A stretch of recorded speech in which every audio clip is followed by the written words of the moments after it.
So now you wanted to tell about when you bought the 80 acres. Well, we bought the 80 acres. And about when was that, Daddy? Can you approximately? 1953. Okay. I happen to remember this because here I was, I'd left the big farm, had a little place, went in town, closed the deal on the farm. It was the very day we closed, signed the papers and everything, and I went out to the National Sign Company that I'd worked on the road for several years and visited a little bit, and I said, Red, I'm familiar enough with the boss, called him Red. You know, and I said, I'm going to have to rent some land or work a little on the side. You don't happen to have a little work around here, do you?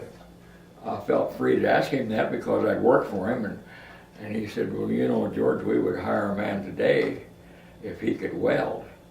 Well, about 3 years before that, I had purchased a welder, and I'd been welding for the neighbors and myself. So I just stuck my chest out and said, I'm a pretty good welder. And so I went to work as a welder, and I worked there another 20 years. That's where you retired. Uh-huh. And you were the foreman of the shop. I inherited the foremanship. I say inherited because it was a small firm, and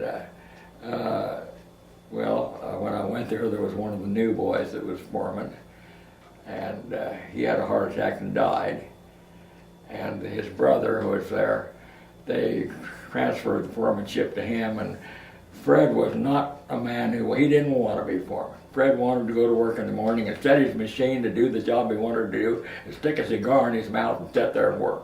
He didn't want to pay any attention to which plates ought to be coated today and which ones ought to be ready for shipment and all that stuff. So they gave me the job as foreman, and I enjoyed it, and I did a pretty good job, sure. And I stayed with it until I walked in one day and said, Red, I've decided to retire. I remember. I retired at 62. I remember. Yeah.